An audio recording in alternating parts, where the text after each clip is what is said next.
If you're stuck in a skinny fat physique where you're lacking muscle but you still have body fat around your lower back, your side boob and your belly, but you're still unsure whether you should go on a cut and lose some body fat or go on a bulk and gain some muscle, then this video is the ultimate guide for you to fix your physique in 2026. Over the past few years I've been helping skinny fat guys swap moves for pecs, love handles for abs, and drop the bellies for arms that are swellies. So in this video, I'm going to break everything down step by step so you can just copy and make 2026 the year you finally build your dream physique so people want to have a peek.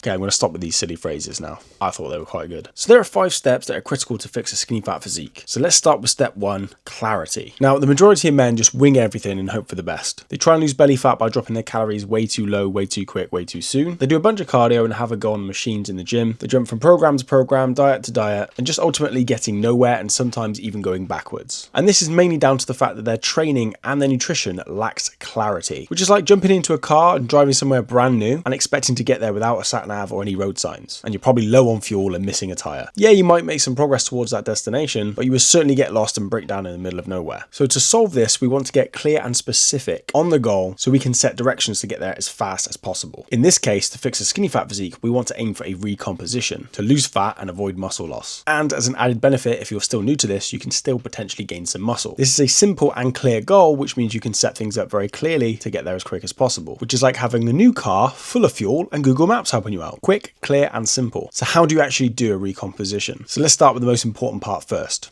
Steroids. No, wait. Nutrition. So step 2, you need to eat more. Now I know what you're thinking, eat more. Well, how's that going to help me lose body fat? Let me explain. Most men start their diets and they just drop their calories down way too low. And sure, they'll lose a few pounds on the scales, so they start to think that they're actually losing body fat. But once they get a few weeks into their diet, they start to struggle. They get weaker, they get tired, their testosterone levels start to drop, and they sleep like shit. And then they become more and more hungry because the calories are way too low, which means the temptation to fall off is huge. They become a ticking time bomb, ready for a blowout before one of their friends invites them out for a meal or offers them a slice of cake. Or they just have a long day at work, so on the way home they pick up a McDonald's. Either way, something triggers them, they fall off and they massively binge and put all those calories back in, setting them right back to the start, reinforcing that negative self-belief that they just can't do it. So they either quit and fall off altogether, or they try and starve themselves again, hoping for new progress, which already doesn't work because it's not sustainable. Not to mention, if the calories are too low, you will actually lose muscle and go catabolic, which I've done a few times myself. So what's the solution? Eat more. Now I don't mean eat more as in eat in a calorie surplus, but I do mean eat a slightly smaller calorie deficit, somewhere around 500 calories below your maintenance. So for example, if your maintenance calories are 2,500,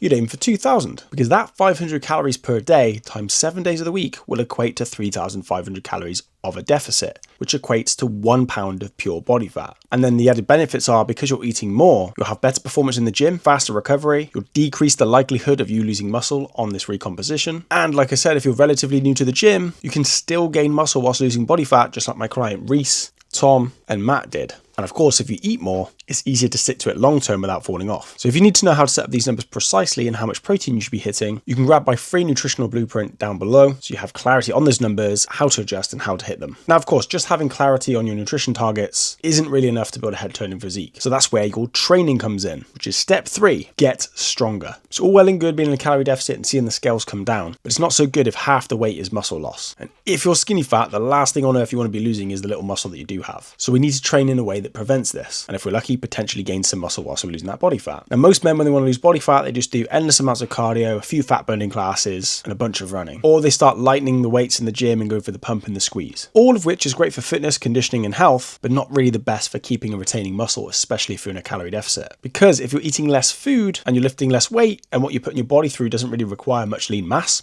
you'll likely start to lose it just for adaptation. The whole use it or lose it thing. So to prevent this, we need to focus on getting stronger in the gym. If your body needs to get rid of some weight because of the deficit, but all your training requires strength and lean muscle tissue to get through it, then your body is far more likely to use stored body fat and not lean tissue to make up that deficit. Plus, if you do manage to overload in the gym significantly compared to what you used to do, then you'll likely still gain some muscle as well. And that is one of the reasons why this method is so effective for skinny fat guys. And I've quite literally done it about 188 times now. I'll put some examples on the screen as always. you can quite literally lose body fat and gain muscle in a matter of months, dramatically improving how you look and feel. My client Matthew previously lost weight by doing a bunch of cardio and eating a lot less food, which helped him lose the majority of his belly fat. But then he got stuck, he hit a plateau, and he was left with the stubborn body fat around his belly, and he still wanted to keep some muscle. But within 14 weeks of following this method, he was able to lose the stubborn body fat whilst keeping and gaining a small amount of muscle. So when it comes to the training side of things, we want to keep things simple. Have a simple workout plan that actually fits your schedule and your level of commitment with the gym. For example, my busier clients might do 2 days in the gym, so we're doing upper body and lower body split. And the guys that might have a little bit more free time, we might do a pull push legs training split. By keeping it simple, we can track all the performance metrics in the gym and then easily review them each week. And then when you start to hit plateaus with your training, it's easy to make those adjustments and it's easy to measure your progress. So I recommend you track all your workouts, including reps, sets, and weights, which brings me nicely onto step 4. Now, step 4 is vital because this is where most men get stuck and end up falling backwards or stopping altogether and then waiting until next New Year's. So let's say you've been going to the gym for a little while and things are going very well. You're losing body fat, you're getting stronger, and people are starting to notice that you're looking a bit more sexy than usual. And you start to get a few compliments, but all of a sudden,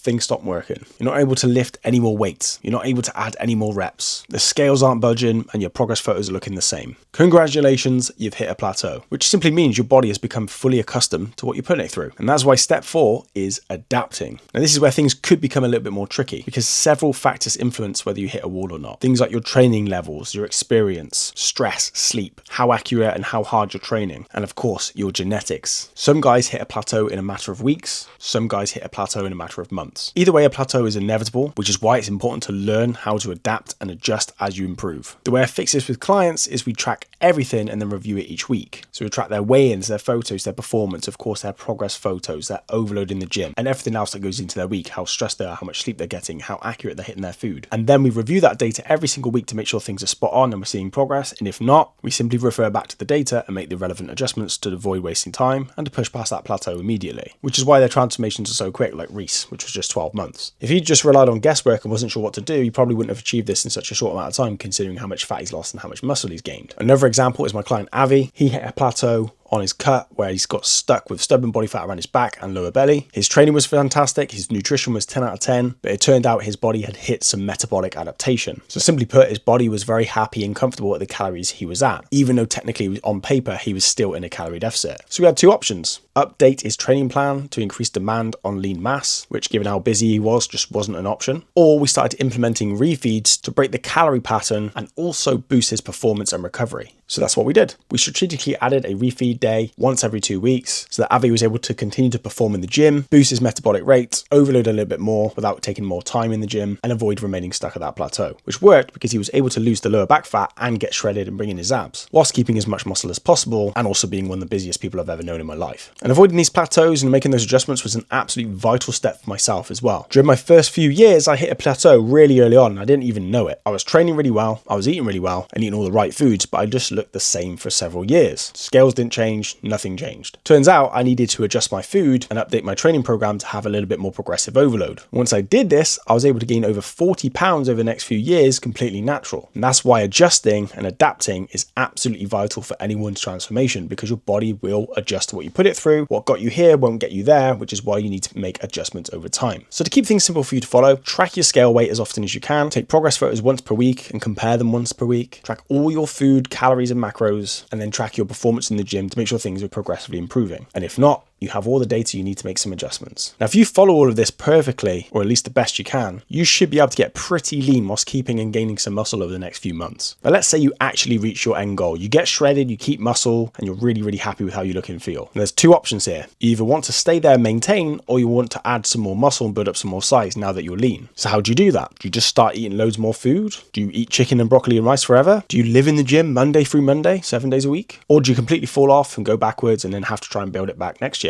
So this is where step 5 comes in.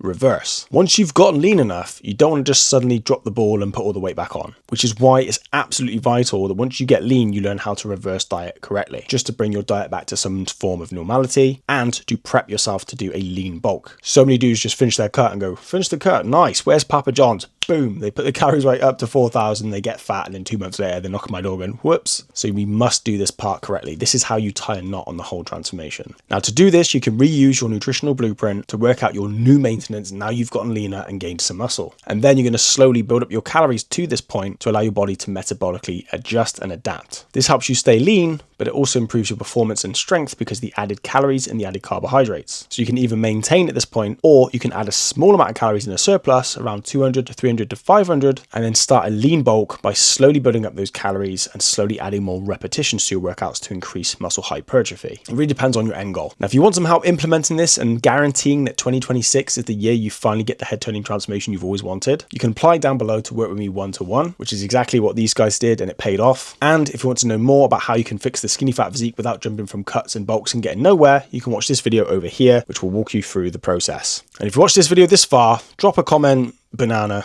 because I want to know how many people actually watch these videos to the end.